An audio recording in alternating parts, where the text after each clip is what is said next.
Hey everyone, yes we're going, can't see the timing.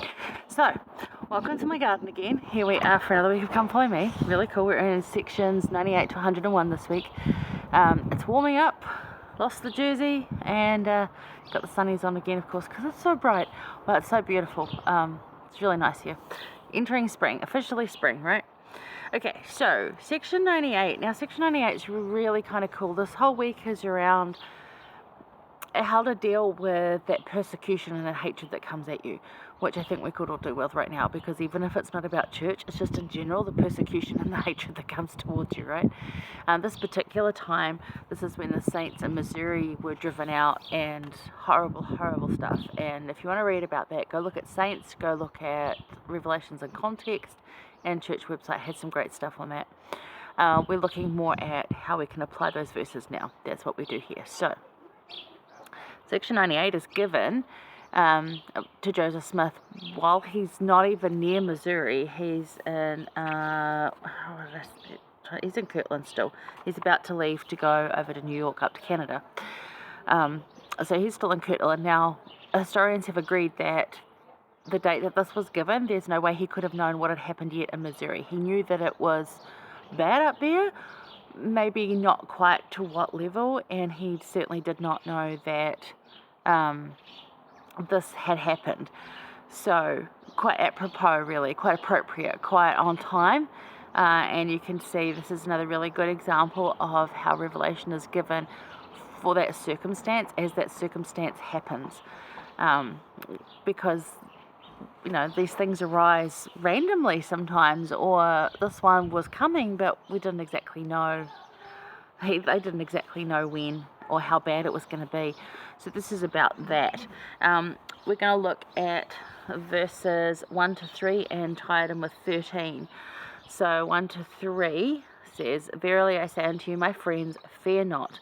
Let your hearts be comforted, yea, rejoice evermore, and in everything give thanks, waiting patiently on the Lord, for your prayers have entered into the ears of the Lord of the Sabaoth, and are recorded with his seal and testament. The Lord hath sworn and decreed that they shall be granted. Therefore he giveth this promise unto you with an immutable covenant, that they shall be fulfilled, and all things wherewith you have been afflicted shall work together for your good, and to my name's glory, saith the Lord." And the language in there is very covenant-like, and it does actually say in there that, if you let your hearts be comforted and rejoice and wait patiently on the Lord, he's going to... Now, this is not the Lord of the Sabbath again. Remember, Sabaoth is like leader of the army of the angels is what it more means. So he will take care of it, which goes on to then talk about, how to deal with it. Verses 23 to 27 are all about retaliation. And it actually breaks it up in the section heading, so just go look at that. But the important thing I wanted to focus on here, and 13, of course, 13. 12? No, 13. "And whoso layeth down his life in my name, and in my cause for my name's sake, shall find it again, even life eternal." Now, this doesn't really mean, in this instance, this doesn't really mean to actually die for him, although that certainly does happen, and that does happen to Joseph Smith and Hiram Smith and a number of other saints, all get killed. And, yeah, terrible stuff. But this is about giving up your life. This is about... you lay down your life as giving up your expectations. It's letting Jesus take control. It's handing your life over to the Lord and saying, "Your will, Lord, your will." But I like that in verse 1 it says to let the Lord comfort you, because a lot of times we ask the Lord to comfort us, but we don't actually let him. So what does that look like for you? How do you let the Lord comfort you? So as humans, we're stubborn and we want everything, to do everything before we can go to the Lord. We want to be able to do as much as we can and then take it to the Lord.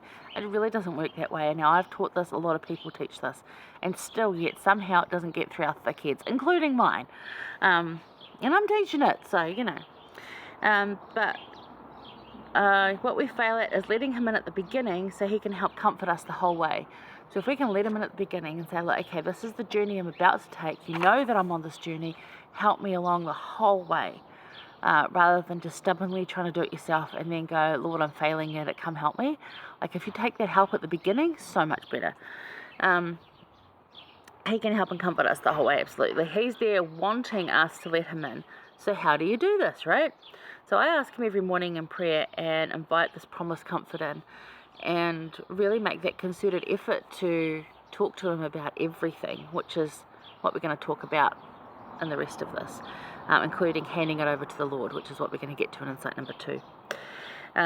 But yeah, lay down your expectations and control that you don't have anyway, and let him into your heart. Because the control that we think we have, we really don't. And I think COVID has really proved that we thought we might have had control over, we've got this plan and that's going to happen, and then boom, no, it's not. So, you think you've got control over stuff and you really don't. And while we can make plans, let the Lord in. Let him help you walk that journey, and let him into your heart and help you. How do you let the Lord comfort you? I'd like to know. I mean, for me, it's something I've got to remind myself that I have to actually do. I actually have to let him in like I let a good friend in, because it's hard. Elder Uchtdorf, he said, when we are grateful to God in our circumstances, we can experience gentle peace in the midst of tribulation. In the cold of bitter sorrow, we can experience the closeness and warmth of heaven's embrace. I thought those are beautiful words. In the cold of bitter sorrow, we can experience the closeness and warmth of heaven's embrace. And don't we all want that right now? I certainly do. Give me some more of that. Alright, that was insight number 1. This whole chapter of 98 is around all this bad stuff is actually for your good. Whether you can see it right now or accept it right now, it doesn't matter. But it is. This whole week's sections are around just keeping working, keeping going, keeping doing. So stick with us. We'll get there. And join us over in number 2. We talk about handing it all over to the Lord, because that is something that is also very hard to do, and yet so much benefit from it. See you there.